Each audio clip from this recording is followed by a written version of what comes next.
Hello everyone, તો welcome કરું છું આજના વિડીયોમાં.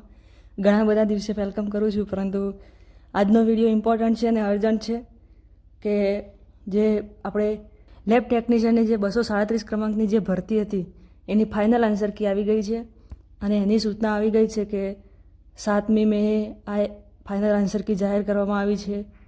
ટોટલ 7 ક્વેશ્ચનમાં સુધારો કરેલો છે કે જેમાં પાર્ટ એનો 1 ક્વેશ્ચન અને પાર્ટ બીના 6 ક્વેશ્ચન આમાં સુધારો છે અને જે 6 ક્વેશ્ચન છે પાર્ટ બીના એમાંનો 1 ક્વેશ્ચનને કેન્સલ કરવામાં આવેલો છે. હવે કયા કયા ક્વેશ્ચન છે એને આપણે જોઈએ કે કયા ક્વેશ્ચનમાં સુધારો કરેલો છે અને કયો સુધારો કરેલો છે. જે ટોટલ 7 ક્વેશ્ચન છે એમાંથી 1 ક્વેશ્ચન જે છે એનો આન્સર બદલ્યો છે, 1 ક્વેશ્ચનને કેન્સલ કરેલો છે અને બાકીના જે 5 ક્વેશ્ચન છે એમાં મલ્ટિપલ કરેક્ટ ઓપ્શન આપેલા છે કે એક કરતાં વધારે ઓપ્શન સાચા છે. આ કેવી રીતે નક્કી કરવામાં આવે તો આપણે જે તમે પેપર જોશો 237 ક્રમાંકની લેબ ટેકનિશિયનની એક્ઝામ છે કેમેસ્ટ્રી ગ્રુપની, એમાં ક્વેશ્ચન આઈડી તમારે સર્ચ કરવાની. આ પ્રમાણે આ જે ક્વેશ્ચન આઈડી લખેલી છે અને એ તમે સર્ચ કરશો એટલે તમને ક્વેશ્ચન દેખાશે અને રિમાર્ક્સ જે આપેલા છે એમાં જોવાનું કે કયા કયા ઓપ્શન કરેક્ટ કર્યા છે અને શું સુધારો કરવામાં આવેલો છે. આ બધા જે ક્વેશ્ચન છે એ કયા કયા છે એ હું તમને બતાવું. પહેલો જે ક્વેશ્ચન છે એ રિઝનિંગનો ક્વેશ્ચન છે. આ ક્વેશ્ચનમાં સુધારો થવાનો જ હતો, એ તો આપણને ખ્યાલ જ હતો અને આમાં જે સુધારો થયો છે કે જે સાચો આન્સર આવતો હતો એ અમને આપ્યો છે કે આમાં બી આન્સર આવશે. જે પેલો લાકડીવાળો ક્વેશ્ચન હતો જેમાં બી આન્સર કરેક્ટ છે, એટલે આ પ્રમાણે રિઝનિંગના ક્વેશ્ચનમાં સુધારો કરેલો છે. બીજો એક ક્વેશ્ચન છે એ બંધારણનો ક્વેશ્ચન છે કે જેમાં જે ભારતીય હાઈકોર્ટ જે એક કરતાં વધારે રાજ્ય અથવા કેન્દ્ર શાસિત પ્રદેશો ઉપર અધિકાર ક્ષેત્ર ધરાવે છે, એમાં સી અને ડી બંને આન્સર છે કે બોમ્બે હાઈકોર્ટ પણ છે અને ગુવાહાટી હાઈકોર્ટ પણ છે. હવે વાત કરીએ આપણા મેઇન સબ્જેક્ટ ઉપર, એમાં જે અલ્ટ્રાવાયોલેટ સ્પેક્ટ્રોસ્કોપીમાં જે અવશોષણ સ્પેક્ટ્રોસ્કોપીના ઉદાહરણ છે એમાં ઘણાને કન્ફ્યુઝન હતું કે આમાં ન્યુક્લિયર મેગ્નેટિક રેઝોનન્સવાળી સ્પેક્ટ્રોસ્કોપી આવશે કે નહીં. તો જેને કરી છે ટીક એને પણ સાચો આપેલો છે અને જેને નથી કરી ટીક એને પણ સાચો આપ્યો છે. તો એ પ્રમાણે બી અને સી, એટલે એ પ્રમાણે ABCD અને ABC આ બંને ઓપ્શનને સાચા આપેલા છે કે બી અને સી બંને કરેક્ટ છે. તો આ ક્વેશ્ચનમાં એક સુધારો આવેલો છે. બીજો ક્વેશ્ચન છે કે ફોર્માલ્ડીહાઇડ છે એની જે આણ્વિક કક્ષક C11O છે એનું જે સ્ટ્રેચિંગ વાઇબ્રેશન છે એમાં એ કયા પ્રકારનું જે સ્ટ્રેચિંગ વાઇબ્રેશન છે એનું IRમાં સૌથી વધારે ફાળો દેખાય છે. તો એમાં ખાસ કરીને પાઈ બોન્ડનું પણ કન્સિડર કર્યું છે અને સિગ્મા બોન્ડનું પણ કન્સિડર કર્યું છે અને આ રીતે એમને 2 આન્સર આપેલા છે કે એ ઓપ્શન પણ રાઈટ છે અને ડી ઓપ્શન પણ રાઈટ છે. બીજું કે 3300 સેન્ટીમીટર ઇન્વર્સ ઉપર જે અવશોષણની હાજરી છે, અહીંયા શાર્પ પણ પહોળું નહીં એવું પીક જોવા મળે એ શેનું છે તો NSનું પણ છે અને CH બોન્ડનું પણ છે.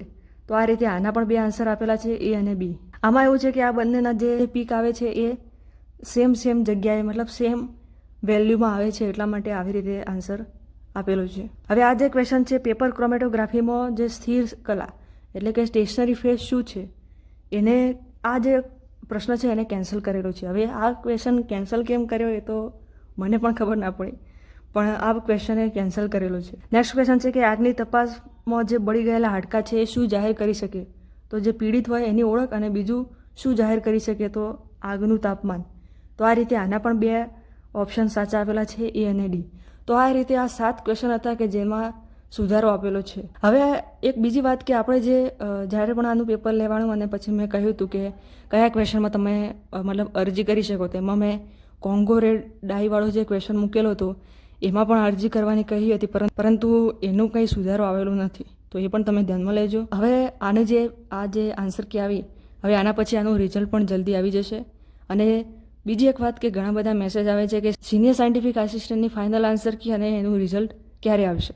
હું તમને એક વાત સમજાવવાનો પ્રયત્ન કરું. જે GSSB છે એ જ્યારે એક્ઝામ લે છે તો શું થાય છે કે એક એક્ઝામ્પલ પણ મેં આપેલું હતું ટેલિગ્રામમાં, જો કોઈએ વાંચ્યું હોય તો, કે લેબ આસિસ્ટન્ટ ફિઝિક્સ ગ્રુપની જે પરીક્ષા હતી, કયા ક્રમાંકની ભરતી 242 ક્રમાંકની ભરતી 2024-25, આની એક્ઝામ ક્યારે લેવાઈ હતી 10 જૂન 2025 લેવાઈ હતી. 10 જૂન. આનું રિઝલ્ટ ક્યારે આવ્યું, ફાઇનલ રિઝલ્ટ અને આન્સર કીને બધું એ 20 નવેમ્બરે આવ્યું. એટલે કેટલો ગેપ થઈ ગયો, 10 જૂનથી લઈને 20 નવેમ્બર, 5 મહિના જેવું કહેવાય. તો આપણે પણ આ જે એક્ઝામ હતી હારી 237 ક્રમાંકની જે એક્ઝામ છે લેબ ટેકનિશિયન કેમેસ્ટ્રી ગ્રુપની, આની એક્ઝામ ક્યારે લેવાઈ 16 ડિસેમ્બરે. હવે આની ફાઇનલ આન્સર કે ક્યારે આવી? 7 મે. હજુ આનું રિઝલ્ટ તો આવ્યું નથી. એટલે આ પ્રમાણે આપણે સિનિયર સાયન્ટિફિક આસિસ્ટન્ટનું જોવા જઈએ તો એ પણ 18 જાન્યુઆરીએ લેવાય ને હજુ આમાં પણ 5 મહિના ગણીએ તો એ 18 જૂન આવશે ને. એટલે આ જે મે મહિનો છે એનો એન્ડ અથવા જૂન મહિનાના સ્ટાર્ટિંગ સુધી તમે રાહ જુઓ, બરાબર. વચ્ચે ઇલેક્શન પણ આવ્યું છે એટલા માટે આટલો બધો ડિલે થયો છે. અને એમ પણ સામાન્ય રીતે પણ 6 મહિનાનો ડિલે તો તમે જોયો જ છે એક્ઝામ અને એક્ઝામના રિઝલ્ટનું, બરાબર. મેં એક્ઝામ્પલ આપ્યું લેબ આસિસ્ટન્ટ ફિઝિક્સનું એ.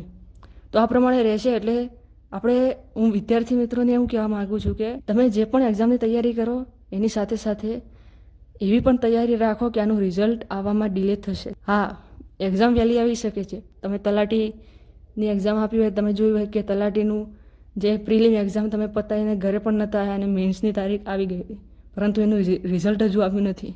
તો એ પ્રમાણે રહેશે.